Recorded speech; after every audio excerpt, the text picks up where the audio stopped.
दवा की दुकान से बैंडेड खरीदकर अनु घर की तरफ चल पड़ी। मौसम बहुत सुहावना था। किसी भी समय बारिश शुरू हो सकती थी।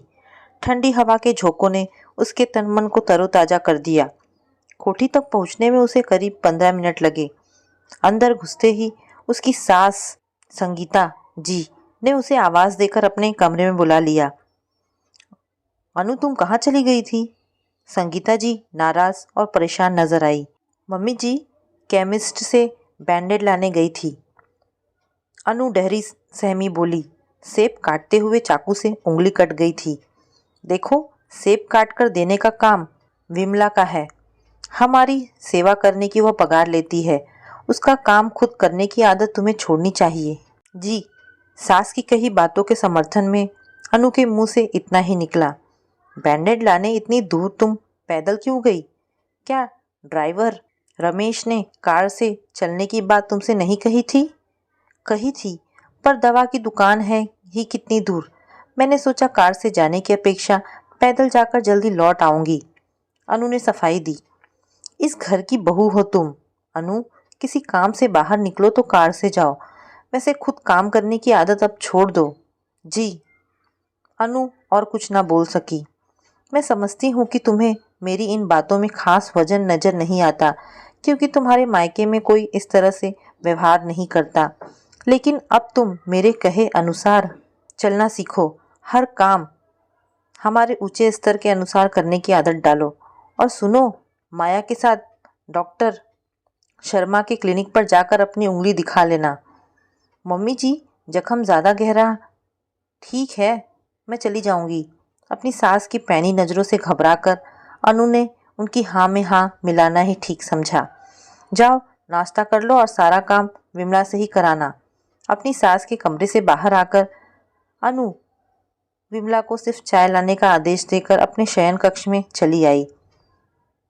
विवेक की अनुपस्थिति उसे बड़ी शिद्दत से महसूस हो रही थी। वह सामने होता तो रो झगड़कर अपने मन की बेचैनी जरूर कम कर लेती। इन्हीं विचारों की उधेड़-बुन में वह अतीत की यादों में खो गई। विवेक के साथ उसका प्रेम विवाह करीब 2 साल पहले हुआ था। एक साधारण से घर में पली बढ़ी अनु एक बेहद अमीर परिवार की बहू बनकर आ गई। अनु और विवेक एमबीए की पढ़ाई के दौरान मिले थे। दोनों की दोस्ती कब प्रेम में बदल गई उन्हें पता भी न चला, पर कॉलेज के वे दिन बेहद रोमांटिक और मौज मस्ती से भरे थे। अनु को विवेक की अमीरी का एहसास था, पर अमीर घर की बहू बनकर उसे इस तरह घुटन व अपमान का सामना करना पड़ेगा, इसकी उसने कल्पना भी नहीं की थी। अनु चाहकर भी ऐसे मौक़ों पर अपने मन की प्रतिक्रियाओं को नियंत्रण में न रख पाती। वह अजीब सी कुंठा का शिकार होती और बेवजह खुद की नज़रों में अपने को गिरा समझती। ऐसा था नहीं, पर उसे लगता कि सास ससुर व ननद तीनों ही मन उसका मजाक उड़ाते हैं। सच तो यह है कि उसे बहू के रूप में अपनाकर भी उन्होंने नहीं अपनाया है। हर 2-4 दिन बाद कोई ना कोई ऐसी घटना जरूर हो जाती जो अनु के मन का सुख चैन खंडित कर देती। वह दहेज में जो साड़ियाँ लाई थी, उनकी खरीदारी उसने बड़े चाव से की थी। उसके माता पिता ने उन पर अपनी हैसियत से ज़्यादा खर्च किया था, पर यहाँ आकर सिर्फ 2 साड़ियाँ पहनने की इजाज़त उसे अपनी सास से मिली। बाकी सबको उन्होंने रिजेक्ट कर दिया। बहू, साड़ियों में कोई बुराई नहीं है, पर इनकी कम कीमत का अंदाज़ा मेरी परिचित हर औरत आसानी से लगा लेगी। तब मैं उनकी मखौल उड़ाती नज़रों व तानों का सामना नहीं कर सकूंगी। प्लीज़ तुम इन्हें मत पहनना, या कभी मायके जाओ तो वहाँ जी भर कर पहन लेना। अपनी सास की सलाह सुनकर अनु मन ही मन बहुत दुखी हुई थी। बाद में अनु ने गुस्से से भरकर विवेक से पूछा था, दूसरों की नज़रों में ऊंचा बने रहने को क्या हमें अपनी खुशी व शौक दांव पर लगाने चाहिए? डार्लिंग, क्यों बेकार की टेंशन ले रही हो? विवेक ने बड़े सहज भाव से उसे समझाया। माँ तुम्हें एक से एक बढ़िया साड़ियाँ दिला रही हैं ना। उनकी खुशी की खातिर तुम ऐसी छोटी मोटी बातों को दिल से लगाना छोड़ दो। शादी के बाद विवेक के प्रेम में जरा भी अंतर नहीं आया था। इसी बात का उसे सबसे बड़ा सहारा था, वरना वह अपने ससुराल वालों की अमीरी की दिखावट के कारण अपना बहुत ज़्यादा खून फूंकती। उसके ससुर आलोक जी ने भी उसकी इच्छाओं व भावनाओं को समझने का प्रयास नहीं किया। अनु विवेक के बराबर की योग्यता रखती थी। दोनों ने एमबीए साथ साथ किया था। पढ़ लिखकर आत्मनिर्भर बनने की इच्छा सदा ही उसके मन में रही थी। विवेक ने अपने खानदानी व्यवसाय में हाथ बटाना शुरू किया। अनु भी वैसा ही करना चाहती थी और विवेक को इस पर कोई ऐतराज न था, पर उसके ससुर आलोक जी ने उसके बिजनेस में सहयोग देने की इच्छा जानकर अपना एक तरफा निर्णय पल भर में सुना दिया। अपनी भाभी या बड़ी बहन की तरह काम पर जाने की उसे कोई ज़रूरत नहीं है और ना ही ऐसा करने की इजाज़त मैं उसे दूंगा। अब वह मेरे घर की बहू है और उसे सिर्फ ठाट बाट व रुतबे के साथ जीने की कला सीखने पर अपना ध्यान लगाना चाहिए। एक बार फिर विवेक उसे प्यार से समझा बुझाकर निराशा व उदासी के कोहरे से बाहर निकाल लाया था। अपने पति की गैर मौजूदगी में ससुराल की आलीशान कोठी में अनु लगभग हर समय घुटन व बेचैनी अनुभव करती। यद्यपि कभी किसी ने उसके साथ बदसलूकी या उसका अनादर नहीं किया था, फिर भी अनु को हमेशा लगता कि वह शादी करके सोने के पिंजरे में कैद हो गई है। विमला ने चाय की ट्रे लेकर कमरे में प्रवेश किया तो अनु अतीत की यादों से उबर आई। उसके आदेश पर विमला चाय की ट्रे मेज पर रखकर बाहर चली गई।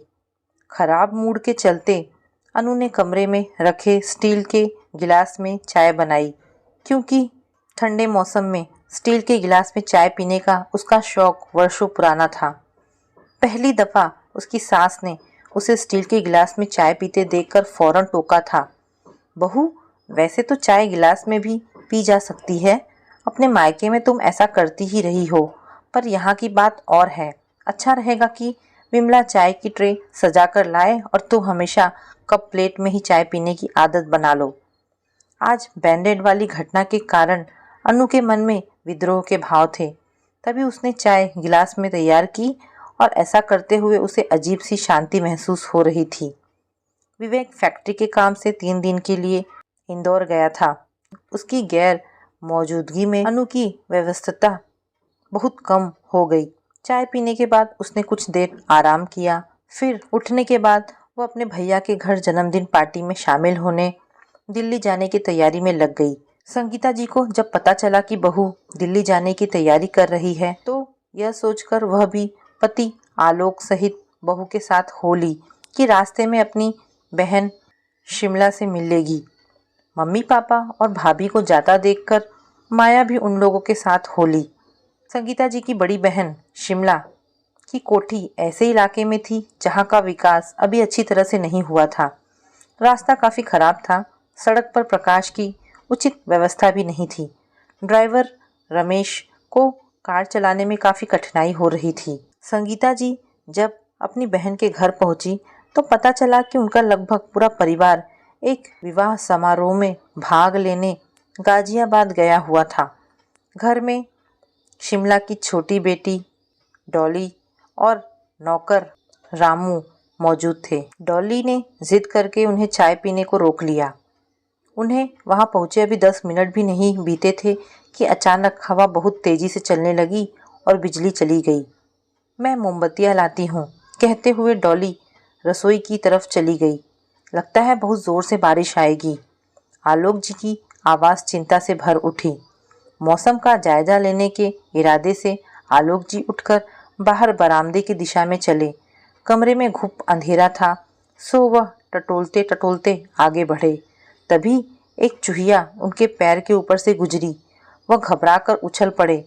उनका पैर मेज के पाए से उलझा और अंधेरे कमरे में कई तरह की आवाज़ें एक साथ उभरी।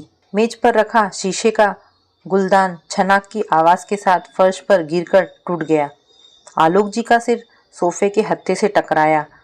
चोट लगने की आवाज़ के साथ उनकी पीड़ा भरी हाय पूरे घर में गूंज गई। क्या हुआ जी? संगीता जी की चीख में माया और अनु की चिंतित आवाज़ें दब गई। आलोक जी किसी सवाल का जवाब देने की स्थिति में ही नहीं रहे थे। उनकी खामोशी ने संगीता जी को बुरी तरह से घबरा दिया। वह किसी पागल की तरह चिल्लाकर डॉली से जल्दी मोमबत्ती लाने को शोर मचाने लगी। डॉली जलती मोमबत्ती ले भागती सी बैठक में आई। उसके प्रकाश में फर्श पर गिरे आलोक जी को देखकर संगीता जी और माया जोर जोर से रोने लगी। अपने ससुर के औधे मुंह पड़े शरीर को अनु ने ताकत लगाकर सीधा किया। उनके सिर से बहते खून पर सबकी नजर एक साथ पड़ी। पापा पापा, माया के हाथ पांव की शक्ति जाती रही और वह सोफे पर निढाल सी पसर गई। अनु के आदेश पर डॉली ने मोमबत्ती संगीता जी को पकड़ा दी। रामू भी घटनास्थल पर आ गया। अनु ने रामू और डॉली की सहायता से मूर्छित आलोक जी को किसी तरह उठाकर सोफे पर लिटाया। पापा को डॉक्टर के पास ले जाना पड़ेगा, अनु घाव की गहराई को देखते हुए बोली। डॉली, तुम बाहर खड़े रमेश को बुला लाओ। संगीता जी अपने पति को होश में लाने की कोशिश रोते रोते कर रही थी और माया भयभीत हो अश्रु पूरित आंखों से अधलेटी सी पूरे दृश्य को देखे जा रही थी। डॉली बाहर से आकर बोली, भाभी, आपका ड्राइवर रमेश गाड़ी के पास नहीं है।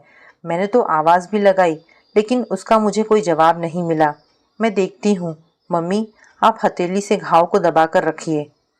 संगीता जी की हथेली घाव पर रखवाकर अनु ने मेन गेट की तरफ बढ़ गई। डॉली भी उसके पीछे पीछे हो ली। पापा को डॉक्टर के पास ले जाना जरूरी है। डॉली, यहाँ पड़ोस में कोई डॉक्टर है? नहीं भाभी, डॉली ने इनकार में सिर हिलाया। नज़दीकी अस्पताल कहाँ है? बाहर निकलकर मुख्य सड़क पर टैक्सी या 3 व्हीलर कहाँ मिलेगा?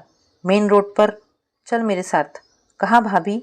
टैक्सी या 3 व्हीलर लाने, उसी में पापा को अस्पताल ले चलेंगे। अंधेरे में डूबी गली में दोनों तेज चाल से मुख्य सड़क की तरफ चल पड़ी। तभी बादल जोर से गरजे और तेज बारिश पड़ने लगी। सड़क के गड्ढों से बचती बचाती दोनों करीब 10 मिनट में मुख्य सड़क पर पहुंची। बारिश ने दोनों को बुरी तरह से भिगो दिया था। एक तरफ उन्हें 3 व्हीलर खड़े नजर आए तो वे उस ओर चल दी।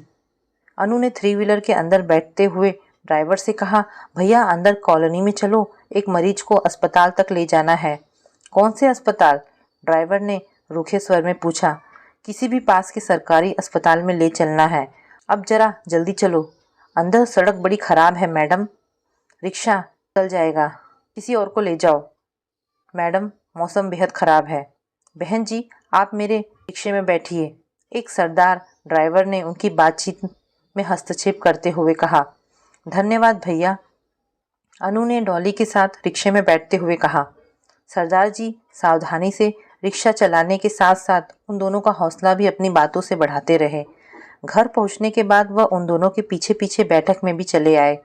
मम्मी, मैं रिक्शा ले आई हूँ, पापा को अस्पताल ले चलते हैं। अनु की आवाज़ में ज़रा भी कंपन नहीं था। आलोक जी होश में आ चुके थे पर अपने अंदर बैठने या बोलने की शक्ति महसूस नहीं कर रहे थे। चिंतित नज़रों से सबकी तरफ देखने के बाद उनकी आंखें भर आई। इनसे चला नहीं जाएगा, पंजे में मोच आई है और दर्द बहुत तेज है। घाव को दबाकर बैठी संगीता जी ने रुआंसे स्वर में उसे जानकारी दी। ड्राइवर भैया, आप पापा जी को बाहर तक ले चलने में हमारी मदद करेंगे? अनु ने मदद मांगने वाली नज़रों से सरदार जी की तरफ देखा। जरूर बहन जी, फिक्र की कोई बात नहीं। हट्टे कट्टे सरदार जी आगे बढ़े और उन्होंने अकेले ही आलोक जी को अपनी गोद में उठा लिया। रिक्शे में पहले संगीता जी और फिर अनु बैठी। उन्होंने आलोक जी को अपनी गोद में लिटा सा लिया।